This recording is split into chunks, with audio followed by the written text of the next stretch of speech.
문제 17페이지예요.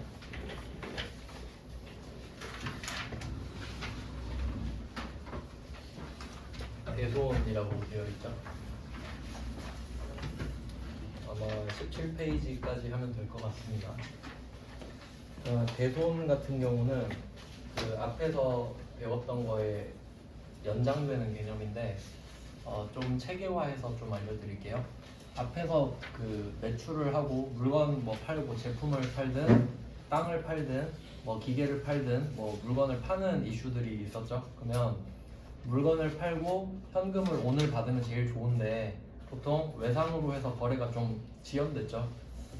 그래서 그때 돈을 받을 수 있는 권리를 수취 채권이라고 합니다. 수취 채권. 그러니까 뭐 용어를 생각해 보면 그 채권자, 채무자 이렇게 들어보셨죠? 채권자, 채무자. 채권자는 돈을 받을 권리가 있는 사람이에요. 권리니까 채권자이고, 그럼 반대해서 돈을 갚아야 되는 사람은 채무자라고 하죠. 의무가 있으니까. 그러니까 채권자, 채무자 이렇게 되는 거죠. 그러면 우리가 채권이라고 말을 한다면 우리한테 권리가 있는 겁니다. 받을 권리가. 그리고 이제 수취 채권의 정확한 정의는 뭐냐면 내가 시간만 그러니까 시간의 경과만 버티면 돈을 받을 수 있는 채권을 말해요. 근데 아까 물건 팔았던 거 생각해 보시면 보통 받으러 온 받아놓으면 그 날짜 되면 돈 받는 거죠. 그러니까 그런 걸 수취 채권이라고 하는 거죠. 근데 이거를 좀 더 체계화해 보면 이걸 일단 매출 채권으로 하나 좀 빼고요. 그러니까 뭐 아까 제가 매출이 굉장히 중요하다고 말씀을 드렸죠. 따로 구분도 했었잖아요. 그러니까 매출을 했기 때문에 채권이 생겼다면 이건 굉장히 중요한 거기 때문에 요거를 아까 외상 매출금이랑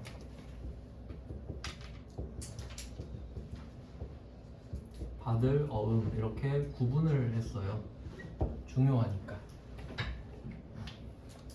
자, 그럼 얘 두 개가 제일 중요한 겁니다. 그러면 이제 나머지는 덜 중요한 거겠죠? 뭐 안 중요하다고 해도 되고요. 그럼 그걸 그냥 기타 채권이라고 할게요.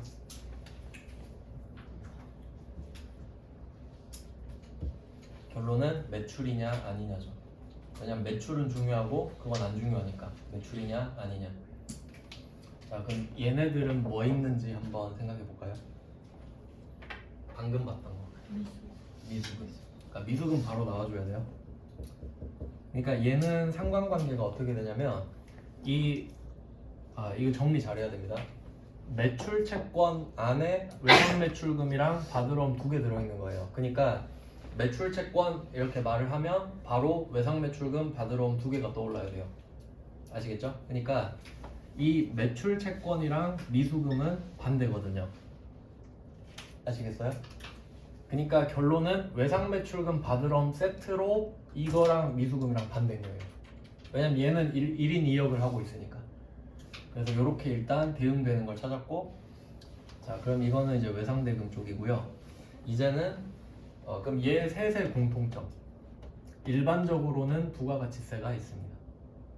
왜냐면 보통은 과세되는 물건을 파니까. 아까 토지 같은 건 좀 예외고요. 근데 우리가 기계를 팔든 차를 팔든 그런 것들은 다 부가가치세가 붙어 있거든요. 그러니까 얘도 부가가치세가 있을 겁니다. 원래는 토지였으니까 아까 없었죠. 그리고 돈을 또 받을 수 있는 경우를 생각해 볼게요. 아까 그 소비 금전대차 기억나세요? 금전 소비 대차? 얘가 돈을 안 갚으니까 대여금으로 바꿔서 이자 받을 생각했었잖아요. 그러면 대여금은 또 기간에 따라 내년까지 돈을 받을 수 있으면 단기 대여금, 내후년 이후에 돈을 받으면 장기 대여금 이런 것도 있겠죠. 그러니까 뭐 단기 대여금도 있을 수 있겠네요. 단기 대여금, 뭐 장기 대여금, 뭐 이 정도 떠올릴 수 있겠죠. 앞에서 다 배웠던 것들입니다. 근데 얘는 왜 따로 제가 구분해놨냐면 돈을 빌려주는 거죠. 부가가치세가 절대 없습니다. 부가가치세가 없잖아요.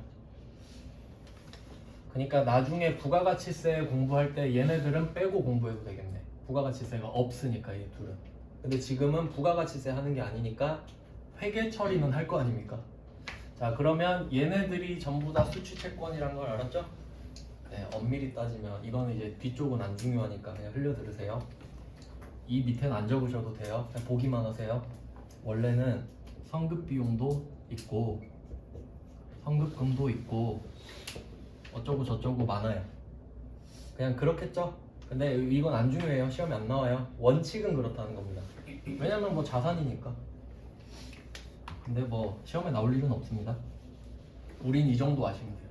자, 그러면 이제 수치 채권의 그룹을 정확하게 제가 그 요소들을 다 적어드렸죠? 자, 그러면 이 수치 채권의 단점은 뭐냐면 물건을 팔자마자 현금을 받았으면 돈을 떼일 걱정이 없죠. 근데 외상을 줬기 때문에 지금 채권으로 남아있는 거죠? 그럼 얘네들의 단점, 떼일 염려가 있다. 쟤네들이 돈 안 갚을 수도 있잖아요. 그게 문제가 되는 거지.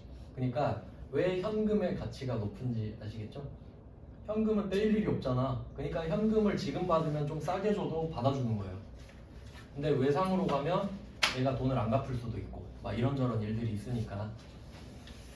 그래서 이 수치 채권에는 대손이라는 이슈가 있을 수 있답니다. 대손은 돈을 못 받는 걸 말해요. 그러니까 뭐 한자로 따지면 아마 이 대자가 그 빌려주는 거를 대라고 말씀드렸잖아요. 그 대자를 쓰는 것 같고 손은 손해봤다 뭐 이런 뜻이겠죠. 그러니까 여기서는 받을 돈을 다 빌려준 돈으로 그냥 쳐버리는 거겠죠. 한자로 치면. 근데 우리는 정확하게 수취채권이라고 알고 계셔야 돼요. 정확하게. 수취채권은 다른 말로 하면 모든 수취채권은 다 못 받을 수 있는 거예요. 왜냐면 아직 못 받았기 때문에. 자, 그래서 이 대손을 보는 겁니다. 그러면 1번부터 한번 볼게요. 1번과 2번은 연결해 두시고요. 17페이지에 1번이랑 2번은 똑같은 문제입니다.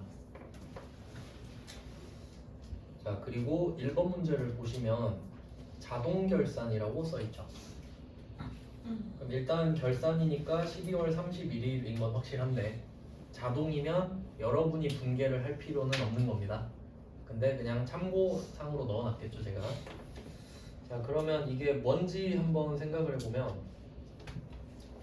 자, 1번 문제 보시면 기말 현재라고 되어 있습니다. 12월 31일에 다음에 세 가지 채권. 그래서 보통 수취 채권을 줄여서 채권이라고 말을 해요. 채권의 잔액에 대해서만, 세 가지 채권의 잔액에 대해서만. 이거 한번 해석해 볼까요? 우리 회사에는 이 채권 말고 다른 채권도 있나 봅니다. 예를 들면 미수금 같은 것도 있을 수 있고 장기대여금도 있을 수 있죠. 근데 문제에서는 다음에 세 가지 채권에 대해서만 한대요. 아시겠죠? 그러니까 다른 것도 있는데 이 세 개만 한다는 소리예요. 그럼 이때 1%의 대손충당금을 보충법으로 설정하고 있다. 단 원 미만은 절사한다. 뭐 절사는 잘라 버린다 이 말이죠. 그러니까 반올림하지 말고 버려라 그냥 그 말이에요. 의미는 별로 없어요. 왜냐면 소수점으로 떨어질 일이 거의 없거든요. 여기서는. 자, 그러면 외상매출금 기말 잔액을 한번 볼게요. 이거 컴퓨터가 다 계산해 줍니다. 그러니까 우리가 그 밑에 답 보시면 뭐 분계 하나 써 있죠. 그러니까 이 금액을 여러분이 찾을 필요가 절대 없어요. 컴퓨터 계산기가 알아서 해줘요. 근데 우리는 계정 과목만 보는 거지 금액을 보는 게 아니라. 자, 그러면 이 세 개의 좀 중요도를 따져볼게요. 자, 세 개 있는데 외상매출금이랑 바드러움은 매출채권이죠. 중요한 거네. 단기대여금은요? 기타 채권이죠. 소속 나눌게요. 소속을 나누는 겁니다. 자, 나누어놨죠. 자, 그리고 대변을 먼저 보시면 대손충당금이라고 써있죠. 충당금. 요거는 그 지금 번호만 다르게 써있잖아요. 그러니까 성격은 다 똑같은데 자산 마이너스라고 써놓을게요. 자산 마이너스. 그리고 그 대손충당금 3개 있는 이유가 뭐냐면 채권이 3개니까. 그래서 이 대손충당금이라는 애는 수취채권의 개수와 같습니다. 어렵지 않죠? 왜냐면 채권마다 대손충당금을 설정할 수 있거든요. 그러니까 개수가 당연히 같아야겠죠. 물론 개수가 같은데 설정을 안 할 수도 있는 거예요. 자, 그러면 일단 대변은 해결이 됐어요. 참고로 그냥 이거는 외우지 마시고 그냥 들어보세요. 대손충당금 109라고 써 있는 거 있죠. 참고로 외상매출금이 108번이에요. 그러니까 관련 있는 건 번호가 붙어 있어요. 그러니까 번호 외우는 거 아니죠 지금? 제가 외상매출금 108번 외우세요 이런 거 아니에요. 그냥 관련 있는 게 번호가 붙어 있구나. 그럼 받으러 오면 몇 번일까요? 110번이나 되겠지. 그냥 그런 느낌이라고. 번호 절대 외우지 마세요. 그러면 뭐 단기 대여금은 114번일라나? 뭐 그냥 이 정도 하고 넘어가시면 된다는 거예요. 패턴을 파악한 겁니다 지금. 자, 그리고 차변으로 가보세요. 대손상각비, 기타의 대손상각비 있죠. 느낌이 좀 오지 않아요? 기타의 대손상각비, 이거 기타 채권 거고 대손상각비는 매출 채권 거거든요. 그러니까 소속을 나눴던 거예요. 그리고 번호 붙여볼게요. 번호. 대손상각비 뭐 왼쪽이나 살짝 위쪽에 800번 써두시고, 대손상각비는 800번 비용이고요. 기타의 대손상각비는 900번입니다. 앞으로는 이제 500, 800, 900을 쓰면 뭐 비용은 따로 안 적으셔도 되겠죠? 그게 비용이란 뜻이니까.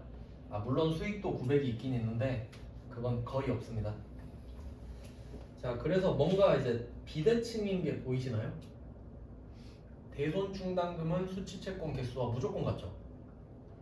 무조건. 그러면 혹시 그냥 극단적으로 말해서 대손충당금이 하나, 둘, 셋, 넷, 5개 나올 수도 있겠네요.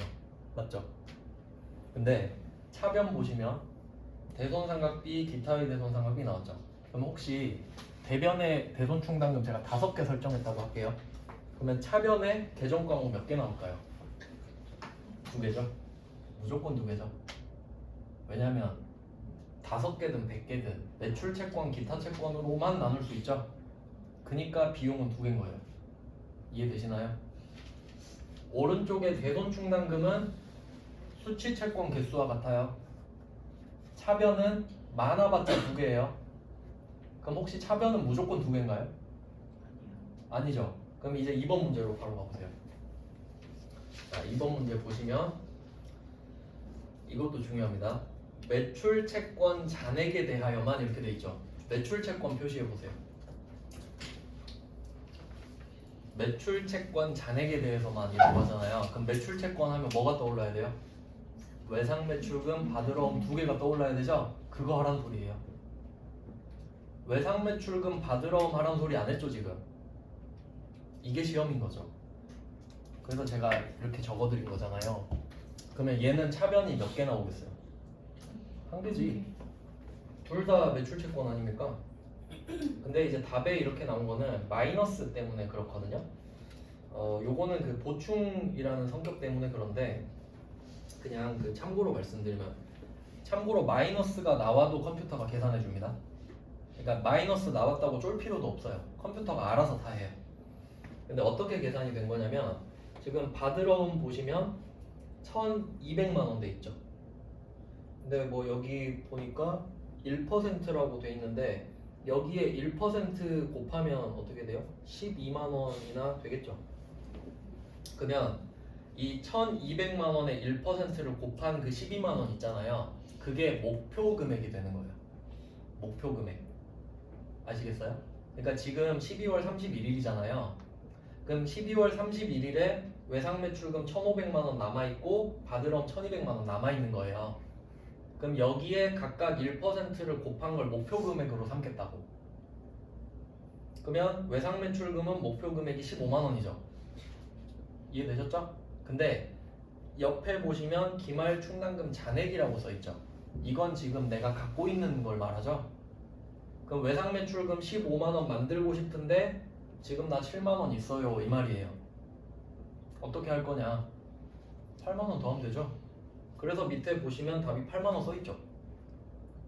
그리고 받으러 오면 1200만 원 곱하기 1% 하면 12만 원 나오잖아요. 근데 내가 이미 15만 원을 갖고 있는 거야. 그럼 빠꾸시켜야겠죠. 그래서 마이너스 3만 원이 나온 거예요. 그럼 실제로는 차변이 이렇게 2개로 써지겠습니까? 아니죠. 그냥 대손상각비 5만 원 이렇게 써지겠지. 이해되시죠? 그냥 절차를 보여드리려고 제가 이 답을 놔둔 거예요. 지금 800번인 건 똑같습니다, 둘이.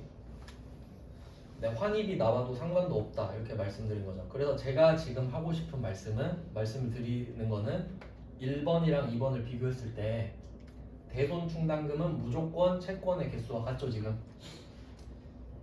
그리고 차변은 어때요? 그건 매출 채권, 기타 채권에 따라 달라지는 거죠. 1번은 매출 채권, 기타 채권이 다 있으니까 2개고 2번 문제는 2개지만 둘 다 매출 채권이니까 800번 하나고. 아시겠죠? 근데 어차피 컴퓨터가 계산해준다 그랬죠? 전 그냥 원리를 설명해 드리려고 넣은 거예요. 여러분이 이 붕괴를 할 일은 없어요. 네, 그럼 1번, 2번은 이게 대손 충당금 설정이라는 이슈입니다. 그러니까 이거는 뭐 하는 거냐면 지금 12월 31일이 됐잖아요. 그리고 지금 못 받은 돈들이 쫙 있죠. 그러면 장사를 하다 보니까 꼭 돈 떼먹는 애들이 있거든요. 그러니까 여기서 한 1%는 그냥 못 받는 셈 쳐놓자. 미리 자산을 내려버리는 거예요. 그래야 나중에 진짜 못 받았을 때 덜 아프죠. 매를 미리 맞는 거예요. 못 받는다 치면 그때 못 받으면 에이 그럴 줄 알았지 뭐 이런 느낌이죠. 근데 아무 생각 없으면 돈 못 받으면 정말 슬프겠죠. 뭐 그런 느낌이에요. 그래서 자산을 줄여 놓으니까 비용이 되는 거죠. 근데 이건 좀 웃긴 게 뭐냐면 진짜 돈을 못 받았나요? 아니죠. 그냥 내 뇌피셜이죠. 내 생각엔 그거죠. 그래서 이게 중요한 건데 제가 그냥 간단한 예시를 하나 들려드릴게요. 그냥 외상매출금 하나로 좀 설명을 드리면 만약에 12월 31일에 외상매출금이 잔액이 1억이 있다고 해볼게요. 1억이 있습니다. 그러면 우리가 지금 장사를 하다 보니까 1% 정도는 못 받더라 이런 데이터가 쌓인 거겠죠. 그래서 누군지 모르겠는데 1%는 못 받을 게 틀림없어 해서 1%를 빼놓자 이거죠. 근데 만약에 내 독단적으로 이렇게 붕괴를 만약에 해볼게요. 자, 외상매출금 1억인데 여기 1% 하면 100만 원이다. 그러면 이렇게 한번 해볼게요. 자, 외상매출금을 100만 원을 대변에 이렇게 써버리면 어떤 문제점이 생길지 한번 생각해 보겠습니다. 그러면 이렇게 외상매출금을 까버려요. 첫 번째 문제점은 뭐냐면 누구한테 못 받을지 알 수 없어요. 맞죠? 지금 내가 추정한 거는 1억 중에 누군가는 한 1% 안 갚지 않을까? 이런 느낌이죠. 그럼 내가 외상매출금을 없애는 거는 두 가지 경우거든요. 첫 번째는 외상매출금을 없애면서 돈 받을 때, 즉 회수할 때, 그건 좋은 거죠. 근데 지금은 못 받았다고 생각할 때죠. 근데 이걸 없애버리면 진짜로 못 받으면 거래처를 쓸 수 있죠. 그러니까 A가 100만 원 먹고 튀었다. 그러면 그럼 100만 원 A 거 외상매출금 포기해 라고 자산을 없애겠죠. 근데 지금은 내 생각이잖아요. 그럼 이걸 외상매출금을 까면 안 돼. 거래처를 쓸 수가 없어요. 맞죠? 두 개라 그랬는데 한 개인가 그러면? 어쨌든 거래처를 쓸 수가 없고 그리고 진짜 못 받은 게 아니다. 그렇게 두 개예요. 거래처를 쓸 수가 없죠. 이유가 진짜로 못 받은 게 아니니까. 그래서 이걸 만약에 이렇게 해버리면 외상매출금은 실제로 1억 있죠. 근데 이게 장부에 9,900만 원이라고 표시될 거 아니에요. 그럼 주주들은 이걸 믿는다고. 근데 실제로는 1억이죠. 그럼 이건 거짓말 친 거예요. 아시겠죠? 그럼 공인회계사가 이거 와가지고 찾아낸단 말이에요. 너 구라쳤네? 상장 폐지해. 뭐 이렇게. 이걸로 상장 폐지되진 않죠. 근데 그냥 거짓말 치면 안 된다는 소리예요. 그러니까 선택한 방법이 뭐냐면 내가 지금 하고 싶은 게 이 외상매출금 100만 원을 빼고 싶은 거잖아요. 미리. 근데 외상매출금을 빼면 안 돼. 거짓말이 되니까. 그래서 외상매출금 대타를 구한 거예요. 그게 대손충당금이에요. 외상매출금 대신 깎여줄 애가 필요한 거예요. 그래서 회계 처리를 원래 외상매출금을 깎고 싶은데 그게 안 되니까 대손충당금을 데리고 와가지고 얘가 누구 대역인지 써놓는 거예요. 그게 외상매출금 이렇게 쓰는 거예요. 그러니까 대역이 그 본 역할만큼 있어야 될 거 아니에요. 그러니까 대손충당금 개수는 수취채권 개수랑 같을 수밖에 없는 거예요. 대역이 한 명씩 다 붙어 있으니까. 자, 그러면 이렇게 한번 해볼까요? 대손 충당금으로 했어요. 그러니까 얘는 성격이 외상 매출금 대신 깎이고 있는 거죠. 그러니까 자산 마이너스일 수밖에 없지. 아시겠죠? 외상 매출금 깎이는 거 대신해 주는 거니까. 그럼 얘는 거래처를 쓸 필요가 없죠. 왜냐면 이렇게 쓰면 결과가 어떻게 되냐면 원래 장부에 외상 매출금 1억 이렇게 써지고 끝났겠죠. 근데 이 붕괴를 하면 이것도 차변도 한번 보시면 자 얘는 외상 매출금이죠. 그러니까 이때 대손상각비 800번이죠. 비용 이렇게 될 겁니다. 그러면 얘는 또 어떻게 된 거냐면 이 외상 매출금 때문에 이 외상 매출금 대손 충당금이 생긴 거고 외상 매출금 때문에 대손 상각비가 생긴 겁니다. 얘가 누구냐에 따라 또 다 바뀌죠? 그럼 또 한번 바꿔볼까요? 이걸 만약에 단기 대여금으로 바꿔볼까요? 단기 대여금으로 바꾸면 얘는 단기 대여금 전용 대손 충당금으로 바뀌겠죠. 계정과목 바뀌죠? 그리고 차변은 기타의 대손 상각비로 바뀌겠죠. 이렇게 바뀐다는 거예요. 아시겠죠? 어차피 컴퓨터가 하긴 할 거지만 다 맡기면 안 되잖아요. 알고는 있어야지. 그래서 이렇게 뭐 말씀을 드린 거고. 그러니까 내 생각이지만 자산을 줄여놨으니 비용 처리를 하는 겁니다. 못 받은 셈 치는 거니까. 근데 만약에 이걸 받으면 그냥 좋은 거예요. 그럼 이건 다시 빠꾸시키니까 수익이 돼버리겠죠. 그런 느낌인 거예요.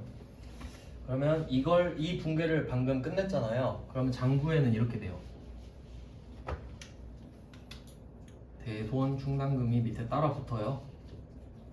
붕괴를 했으니까. 그리고 차감 100만원 이렇게 돼요. 그리고 장부 금액 9,900 이렇게 됩니다. 그럼 이건 거짓말한 거 아니에요.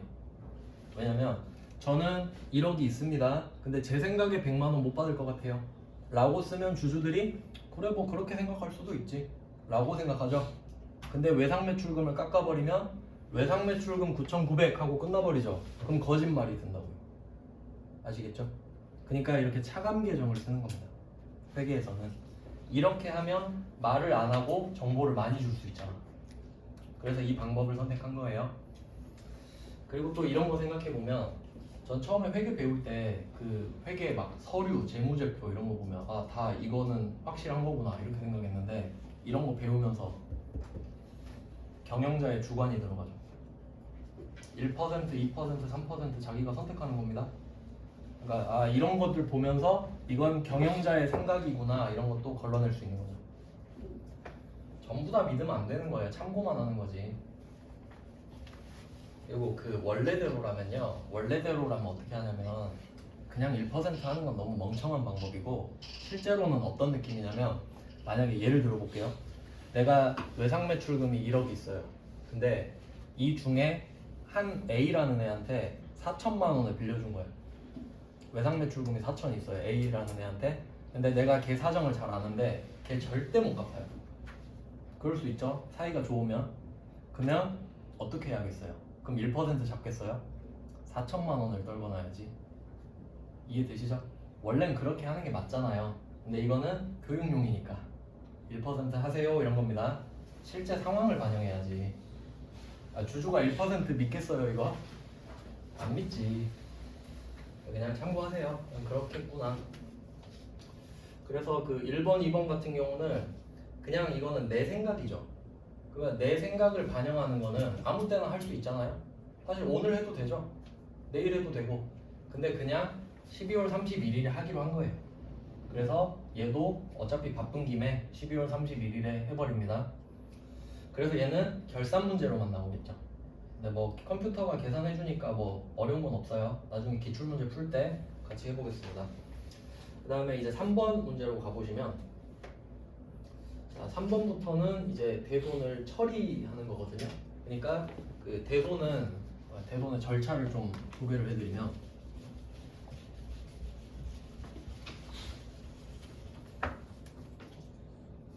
자, 대손은 어떻게 있을 거냐면 첫 번째는 대손 추정. 방금 한 게 대손 추정입니다. 그러니까 내년에 얼마 정도 못 받을까? 이 생각한 거죠. 근데 여기서는 그냥 1%로 하래. 1%못 받는 걸로 하래. 그러니까 대손 추정은 정확히 말하면 대손 충당금을 설정하는 거예요.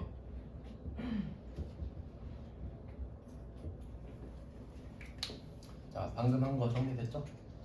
대손 추정을 한다는 소리는 구체적으로 대손 충당금이라는 계정 과목을 설정하는 겁니다. 그리고 이 대손 추정은 사실 아무 때나 할 수 있죠. 오늘 해도 되고 내일 해도 되고, 근데 그냥 12월 31일에 하기로 했어요. 아무 때나 해도 되니까 그냥 12월 31일에 하기로 하자 정해놓은 겁니다. 그러니까 이 문제는 반드시 결산 문제로 나올 거다. 반드시 결산 문제로 나온다. 자, 그러면 이게 12월 31일입니다. 그러면 지금 올해로 치면 25년이잖아요. 그러면 작년 말에 24년 말에 대손 추정하고 끝냈겠죠. 그러면 이 대손 충당금이 올해로 넘어갔겠죠. 자, 그걸 가지고 이제 회계 처리를 할 건데, 이제 진짜 돈을 못 받는 일이 남았죠. 이걸 추정했으니까 뭐 하다 보면 안 날 수도 있지만 대손이 날 수도 있는 거죠. 그래서 이제 3번 문제를 보시면, 자, 3번 문제입니다. 자, 부곡 무역의 외상 매출금 중 2천만 원은 대손 요건을 충족하였다. 돈 못 받았다 이 소리입니다. 그러니까 원래는 그 사유가 되게 많이 있거든요. 그러니까 아까 말씀드렸던 뭐 법원에서 파산 판결을 받았다 뭐 그런 식으로. 근데 그러면 너무 어려우니까 그냥 대손 요건 충족했으니까 회계 처리나 해 이 말이에요. 그러면 우린 돈을 진짜로 못 받게 됐네요. 자, 그럼 이제 회계 처리를 어떻게 하냐 하면, 아, 이거 정리하고. 자, 그럼 두 번째는 대손 처리. 이게 대손 처리예요. 지금 대손 요건을 충족했잖아요. 그럼 돈 진짜 못 받았네 이런 느낌이지. 그러니까 이 두 개를 비교하면 어떤 차이가 있냐면, 대손 추정은 12월 31일이 되면 내년에 얼마를 못 받을까 궁금하다 이거 한 거였죠. 그리고 해가 바뀌었죠. 대손 처리는 아 진짜 못 받았네 이거예요. 그럼 진짜 회계 처리 해야겠죠. 자, 그럼 이 대손 처리는 언제 할지 생각해 볼까요? 대손 추정은 아무 때나 할 수 있으니까 12월 31일에 하기로 했죠. 근데 대손 처리는 내가 통제할 수 있어요? 야, 너 기다렸다가 12월 1일에 돈 못 갚아라 이럴 수 있어요? 그거 안 되죠. 그러니까 얘는 내가 통제할 수가 없죠. 그럼 얘는 1월 1일부터 12월 31일까지 아무 때나 발생할 수 있는 겁니다. 그러니까 기중에 아무 때나 발생하는 거죠. 기중이라고 할게요. 1월 1일부터 12월 31일을 말합니다. 뭐 어렵지 않죠? 당연한 거잖아요. 돈을 못 받는 게 아무 때나 일어날 수 있는 일이니까. 자, 그럼 그걸 회계 처리를 해보면, 자, 아까랑 느낌이 다르죠. 아까는 누구한테 못 받을지 몰라서 대손 충당금을 깎아놨는데 지금은 진짜 못 받았죠. 그러면 이제 외상 매출금도 적을 수 있고 거래처도 적을 수 있죠. 누구한테 못 받았는지 확인됐으니까 부곡 이렇게 적어 놓을게요. 금액도 확인이 됐어요. 200만 원. 그럼 뭐 자산의 감소가 되겠죠.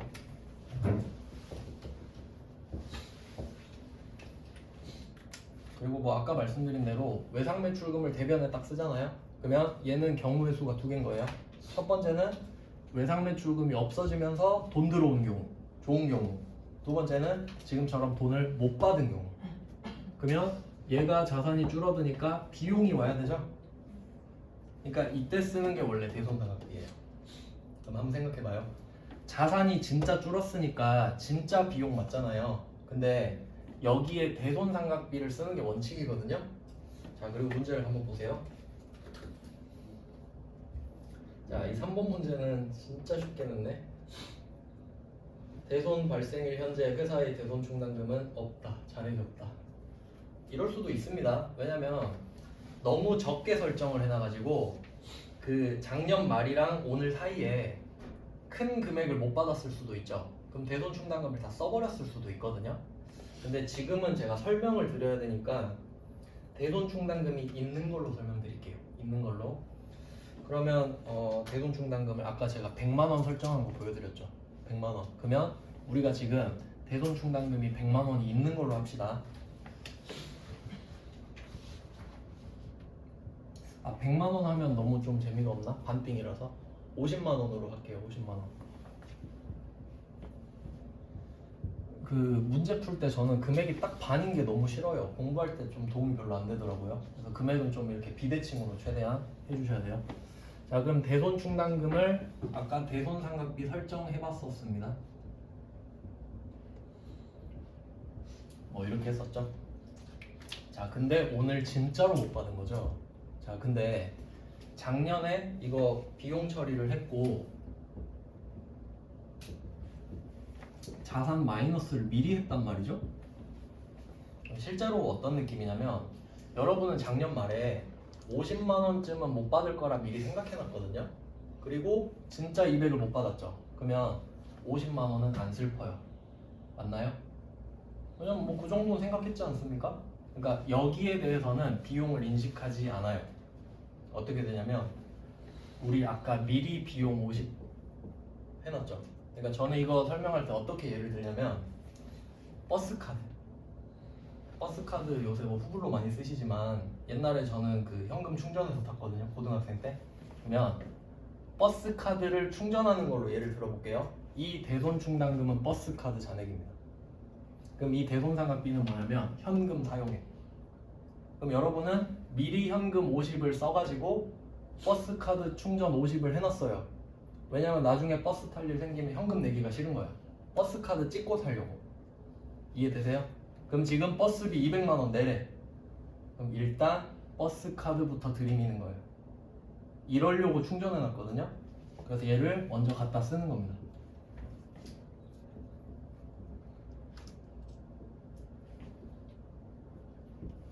원래는 뭐 잔액이 부족합니다 이러지만 지금은 그냥 된다고 치고.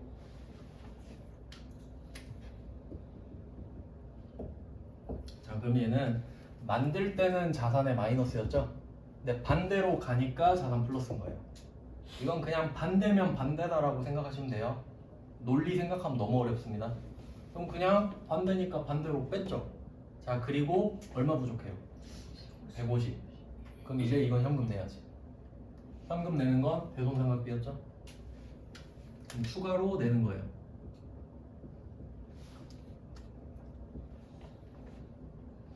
자, 그러면 이 외상매출금 때문에 외상매출금 전용 대손충당금이 나왔고 외상매출금 때문에 800번 대손상각비가 나왔죠. 중요한 겁니다.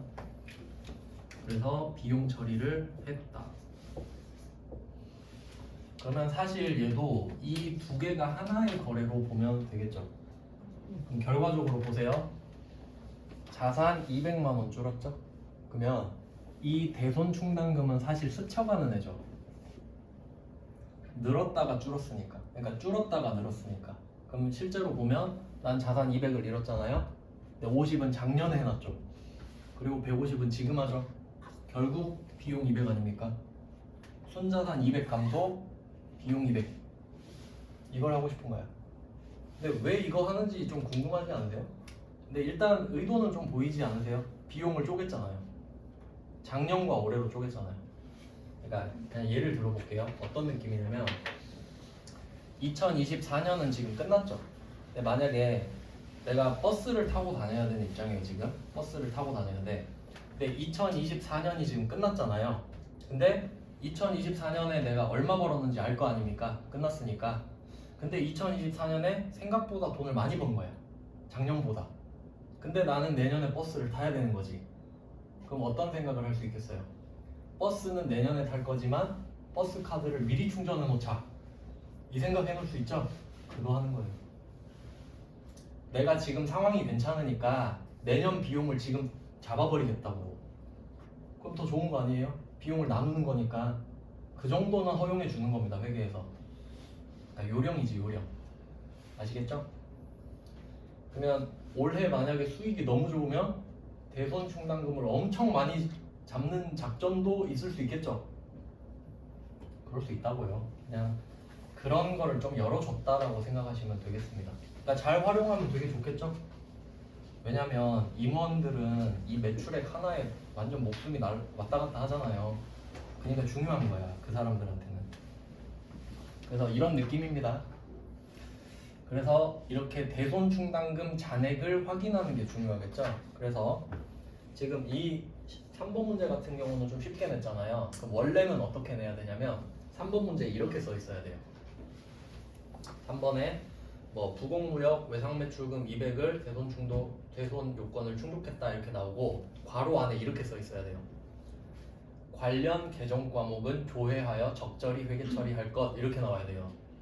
그럼 관련 개정 과목이 뭐겠어요? 외상매출금 전용 대손충당금이겠지. 그렇게 조회를 했는데 50이 있던 거야. 그럼 50부터 갖다 쓰고 부족분은 대손상각비 이렇게 올 겁니다. 그러니까 경우의 수를 한번 생각해 볼까요? 여러분이 대손 처리를 하잖아요. 대손 처리를 할 때 경우의 수는 3개밖에 없어요. 이거 외우는 게 아니라 생각해 보는 거예요. 첫 번째, 대손 충당금이 충분해. 1억 원 있어. 그럼 대손 충당금이 1억 원 있어요. 근데 여기에 200만 원이 지금 생긴 거야. 그럼 차변이 뭐가 되겠어요? 대손 충당금 200 하고 끝나죠? 난 버스 카드가 썩어 넘쳐. 그럼 찍고 타면 끝나죠? 그럼 그때 첫 번째가 충분할 때.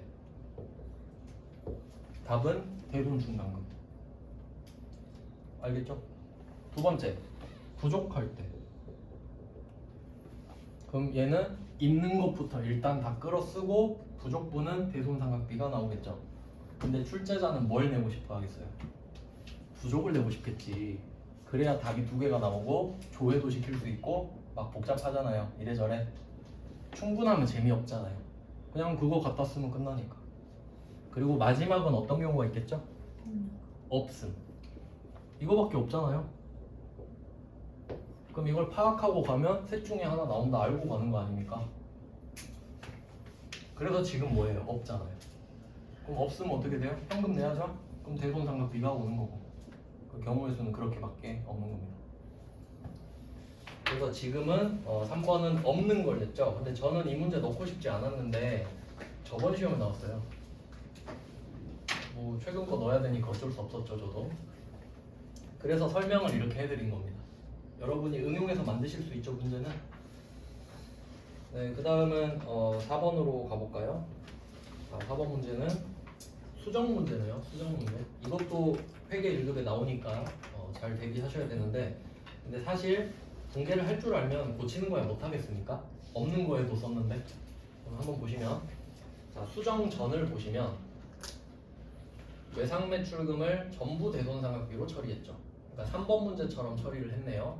근데 4번 문제는 읽어보니까 대손충당금 잔액이 150이 남아있대요. 그러면 대손상각비 전부 할 일이 아니었네. 대손충당금 150 먼저 갖다 쓰고 부족분 대손상각비를 했겠죠. 얘는 우선순위 적어두셔야 되죠. 대손충당금에다가 1번, 대손상각비 2번. 이건 절대 바뀌면 안 되는 순서죠. 네, 그걸 기억하시면 되겠습니다.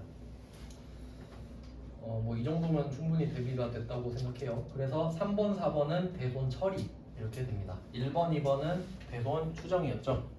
3번, 4번은 대손 처리. 그 다음에 5번은 이제 세 번째 주제입니다. 완성. 세 번째 주제는 자, 대손 처리를 했다는 소리는 돈을 못 받게 됐다는 소리잖아요. 그럼 이대로 끝난 줄 알았는데 얘가 갑자기 그때 돈 못 갚아서 미안해 하면서 지금 갖다 주는 거야. 썩 반갑진 않죠 지금? 끝난 줄 알았는데 대손금 회수. 못 받은 돈을 대손금이라고 하겠죠? 돈을 못 받는 상황을 대손이라고 하니까. 그러면 대손 처리를 했었으면 대손금을 회수할 수도 있는 거예요. 물론 못하는 경우가 더 많죠. 줄 수 있었으면 진짜 좋겠지 보통. 근데 그땐 못 줬지만 지금은 줄 수도 있는 겁니다. 자, 그럼 대손금 회수도 언제 일어날지 모르죠. 그럼 얘도 기준으로 열어놓으면 되겠네요. 그러니까 이거를 왜 알려드리냐면 시험 문제에서 기중이랑 결산을 따로 내거든요. 기중 6문제, 결산 3문제 이렇게 내요. 그러니까 2개를 낼 수도 있다는 거죠. 그냥 경우의 수를 알려드리는 거예요. 그럴 수도 있겠구나. 자, 그러면 5번 같은 경우는 세무 2급 건데 좀 원래 어려운데 나온 김에 그냥 설명을 드릴게요. 어차피 이것만 하면 되니까. 자, 5번 보시면 대손세액공제를 받았다 이렇게 돼 있죠. 표시할게요. 대손세액공제를 받았다.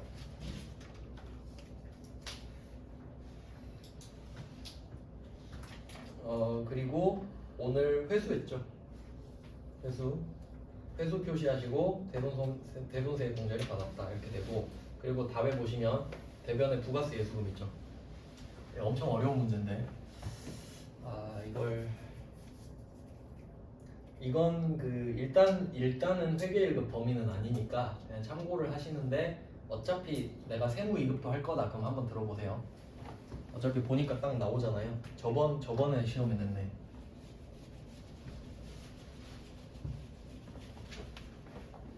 그래서 아까 제가 밑밥을 살짝 깔았던 게, 아까 뭐 매출 채권 적고 기타 채권 적었잖아요. 그리고 얘는 부가세가 있어요, 얘는 부가세가 없어요 이 말했죠. 그러니까 지금 외상 매출금 나오고 있죠. 부가세가 있잖아요. 근데 만약에 이게 단기 대여금이었으면 어떻게 했어요? 부가세 이야기를 할 수가 없었겠지. 부가세가 없는데 부가세 이야기하면 이상한 거죠. 그러니까 얘는 약간 좀 작정하고 어렵게 낸 거예요. 부가세를 냈기 때문에. 그러면 이게 상황을 좀 설명을 드리면 네, 한번 해볼게요. 그냥 참고로 들으세요. 중요한 거 아닙니다. 회계 1급에서는 이게 부가가치세를 3개월마다 모아서 내거든요. 법인은, 개인은 이제 6개월마다 신고를 하고 법인은 3개월마다 신고 납부를 해요. 그러니까 우리는 일단 법인이 컨셉이니까 3개월마다 신고 납부하는 걸로 보시면 돼요. 그럼 지금이 2025년 2월이니까 그럼 이게 1월 1일부터 12월 31일이 있으면 이걸 일단 반토막 냅니다. 그럼 이걸 반기라 그러죠. 상반기, 하반기. 그럼 상반기는 1기라 그러고 하반기는 2기라 그래요. 그리고 이걸 또 쪼개면 분기죠. 그럼 이 분기를 1기 예정이라고 하고 1기 확정이라고 해요. 자, 이제 아시겠죠? 분기로 나눠서 3개월, 3개월. 그럼 지금 언제예요? 1기 예정에 들어가 있죠? 지금 물건을 팔았다고 한번 해볼까요? 매출 이렇게 해봅시다. 요건 이제 필요 없어. 그럼 이때 분배를 보여드릴게요. 제품 매출 1000만원, 부가세 예수금 100만원, 외상 매출금 이런 식으로 했겠죠? 이때 이걸 한 거예요. 이때 지금 일기 예정 때 날짜는 안 중요해요. 어차피 언제 했든 묶어서 내니까. 자, 그럼 이때 이런 일이 있었습니다. 자, 근데 문제는 뭐냐면 지금 돈 못 받았죠. 돈을 못 받았잖아요 지금. 근데 부가세 예수금 부채라고 제가 말씀드렸죠. 그럼 이 100만 원은 이 3개월에 들어가서 먼저 내야 됩니다. 부가세를. 그러니까 지금 내 돈으로 내야 돼. 왜냐면 내 돈으로 일단 100만 원을 내고 무슨 생각으로 내겠어요? 나중에 뭐 예를 들어 A라는 애한테 돈 1100만 원 받으면 1100만 원 내가 다 먹으면 되잖아요. 대신. 왜냐면 내 돈으로 100만 원을 미리 냈으니까 원래는 1100만 원을 받아서 여기서 100만 원 내는 거잖아요. 근데 지금 시차가 생겨버렸잖아요. 지금 일단 부가세를 내야 될 거 아닙니까? 그러니까 내 돈으로 100만 원 내고 1100만 원 받으면 내가 1100만 원 다 가지면 된다고요. 그럼 내가 1000만 원 갖는 거 맞죠? 그러니까 이때 매출을 하고 이때 회수를 해서 그 문제가 생기는 거예요. 아시겠나요? 그러니까 이 지금 기간이 달라버리잖아요, 두 개가. 근데 나는 물건을 이때 팔아서 돈을 못 받고 이때 회수를 했는데, 그러니까 이때 회수를 할 거라고 생각을 하는데 부가세는 이때 내야 된다고. 그래서 부가세를 이때 냈습니다. 100만 원을. 아시겠죠? 지금 부가세 100만 원 냈어요. 일기 예정 때 1월부터 3월 거까지를 4월 25일까지 내거든요. 지금 날짜는 중요하지 않고. 자, 그럼 이렇게 하고 나서 나는 돈을 받을 것만 생각하고 있죠. 근데 튄 거예요. 튀었어. 그럼 여러분 어떻게 해요 지금? 1,100만 원 날린 거죠? 1,100만 원 날렸죠. 왜냐면 1,000만 원은 원래 받아야 될 돈을 못 받은 거고 부가가치세는 지금 내 돈 생돈을 국세청에 맡겨버린 거 아닙니까? 그럼 이제 적어도 여러분이 할 수 있는 건 이거예요. 국세청 가서 사정을 말해. 어떻게 말하겠어요? 제가 그때 1,100만 원을 받을 수 있을 줄 알고 일단 100만 원 드렸거든요. 근데 얘가 튀었어요. 그러니까 100만 원은 좀 돌려주시죠? 이 말 하는 게 논리상 맞죠? 난 받을 줄 알고 준 거잖아요. 근데 이 판매가 무산이 돼버렸잖아. 얘가 뿅 탔으니까. 그러면 1,000만 원은 내가 감당해야 되는 거 맞죠? 내가 선택을 잘못한 거니까. 근데 부가세는 안 팔았으니까 안 내야 될 거 아닙니까? 그러니까 우리가 감당해야 될 고통은 1,000만 원이라고, 1,100이 아니라. 맞나요? 근데 난 지금 부가세를 100을 맡겨놨으니까 1,100인 상태야, 고통이. 그러니까 고통 100을 좀 줄여달라고 말을 하겠죠? 그럼 뭐 증거 서류 내고 이렇게 하면 그러면 국세청에서 오케이 해요. 알았어, 빼줄게. 그럼 그 말 오케이가 나면 이 100만 원을 빼줍니다. 그러니까 지금 예정 때 100만 원을 냈잖아요. 아 이렇게 하면 이상한가? 플러스로 해야 냈다고 생각하시려나? 그럼 이때 100을 낸 겁니다. 플러스 100. 그럼 이때 확정 때는 100을 빼주는 거예요. 알았어, 내가 100만 원은 안 받을게. 그럼 우리는 100만 원을 돌려받은 거랑 똑같죠. 100만 원을 돌려받으나 내가 내야 될 거에서 100만 원을 덜 내나. 그게 그거죠. 그러니까 이게 대손 세액공제예요. 왜냐면 지금 1,100만 원을 못 받았잖아요. 이 1,100만 원을 대손금이라고 하거든요. 전체 못 받은 돈을. 근데 그 중에 국세청한테 따질 수 있는 건 부가가치세밖에 못 따지죠. 그러니까 이 1,100 중에 부가가치세가 얼마예요? 100만 원이잖아요. 그게 대손 세액이라고. 아시겠죠? 그러니까 대손 세액은 좀 주세요 하니까 알았어, 그건 공제해 줄게. 그게 대손 세액 공제. 자, 그러면 이 회계 처리를 한 건 안 바뀌겠죠. 그때 이때 하고 끝나버렸으니까. 그러면 내가 대손세 공제를 받기로 하잖아요. 그러면 이렇게 돼요. 이거는 일기 예정입니다. 일기 예정 때 부가세를 내고 끝나버렸죠. 그러니까 2기 1기 확정 때는 어떻게 되냐면 이 부가세 예수금을 그대로 다시 한번 빼주는 거예요.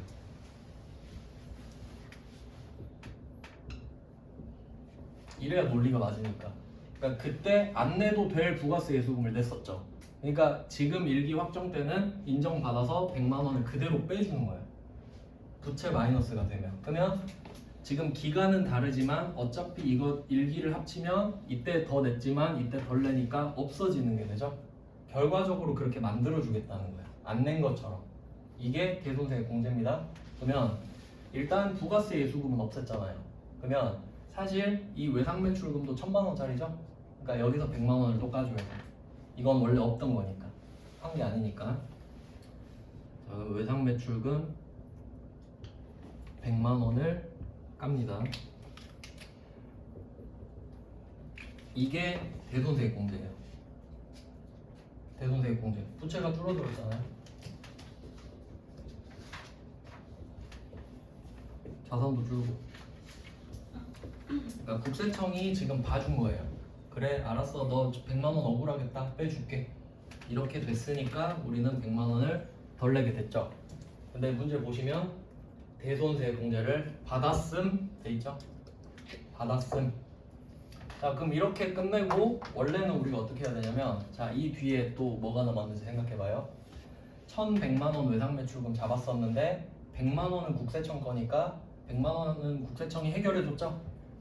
근데 1,000만 원은 누가 해결해요? 내가 해결해야지. 그럼 이때 외상매출금 1,000만 원 또 와야 되죠? 자, 외상매출금 줄였어요. 또 A 이렇게 써야겠죠? 그래야 1,100이 완전히 사라지잖아요. 그리고 뭐 하냐면 대손충당금 얼마 있지? 그거 하는 거예요. 그러니까 방금 한 거 3번 있잖아요. 3번, 4번. 그게 지금 3단계에 오는 거라고요. 이해되세요? 아, 물건 팔았었고 나 이거 돈 못 받았으니까 환불해 주시라고. 오케이, 환불해 줄게. 100만 원은 국세청이 해결해 줬죠? 1000만 원 이제 내가 해결해야 될 거 아닙니까? 그거 하는 게 2번, 3번이라고요. 3번, 4번. 아시겠죠?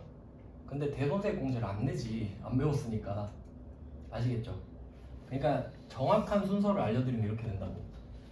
자, 그럼 이렇게 어떻게 했겠죠? 그럼 이게 뭐 충당금 나오고 대손상각비 하고 했을 거 아닙니까? 칸을 배분을 잘못했네.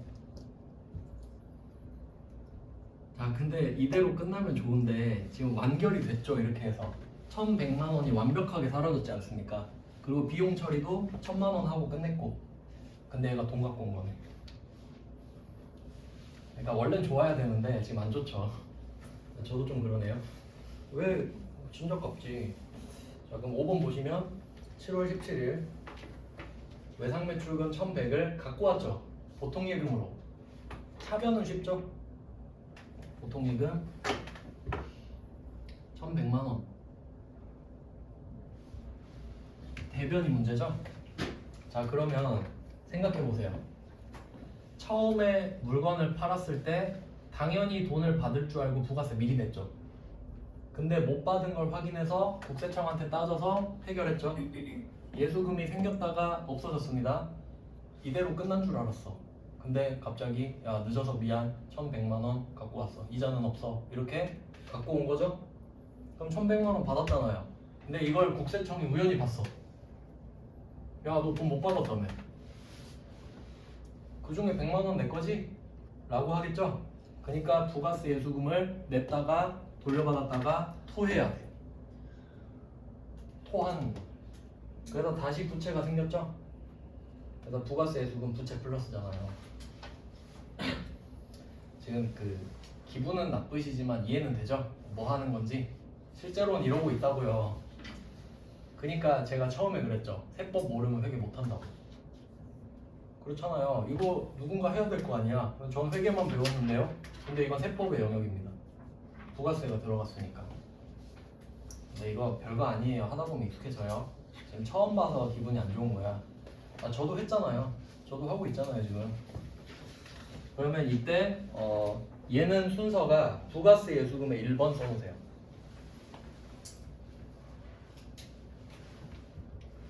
왠지 아시나요? 토해내는 게 먼저니까. 국세청한테 줄 돈 주는 게 우선 아닙니까? 아, 근데 사실 상관은 없어요.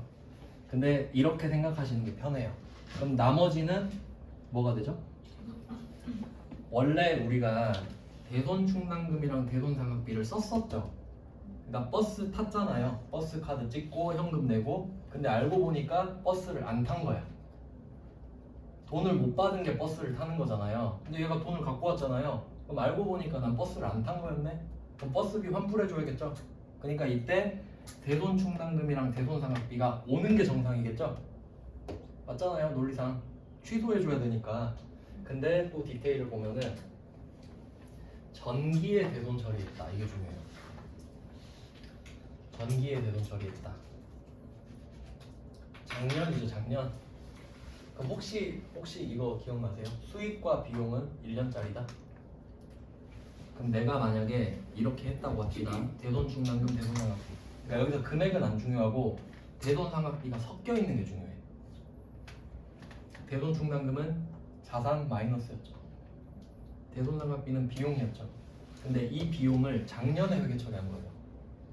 그럼 작년의 비용은 지금 없죠. 작년에 수익 비용 퉁쳐져서 자본으로 들어가고 끝났을 거 아니에요. 그러니까 얘를 환불해줘봤자 의미가 없어. 비용은 끝나버려서. 작년 비용과 올해 비용은 남이거든요. 그래서 기수가 바뀌어버리면 이미 수익 비용은 건너갈 수 없는 강을 건너버렸기 때문에 그냥 충당금만 살려줍니다. 다행인 거예요. 답이 쉬워졌잖아요. 그러니까 다시 정리하면, 자, 이렇게 번호를 매길게요. 제가 부가세 예수금 1번이라고 말씀드렸죠.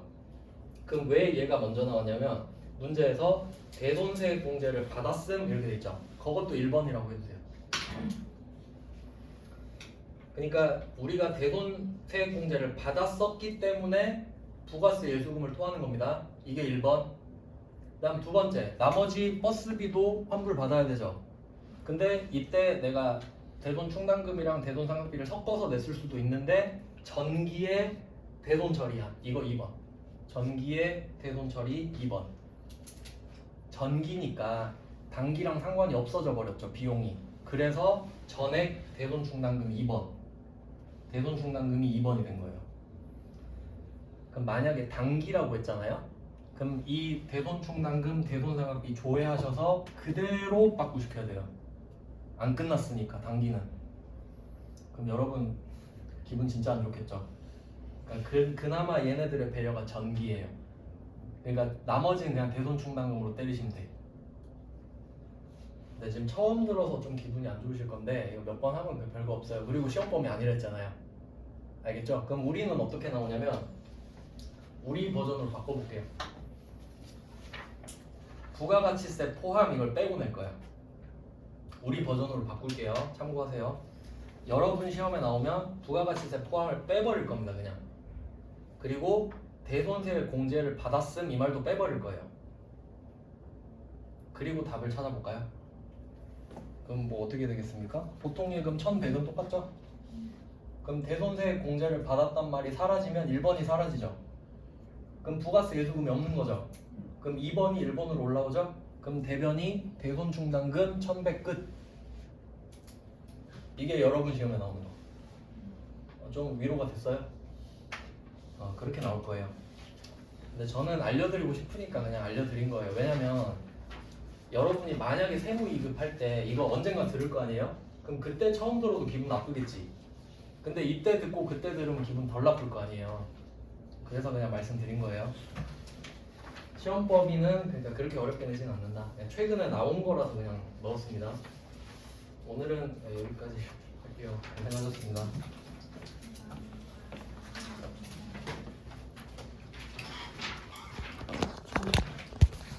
왜 문제가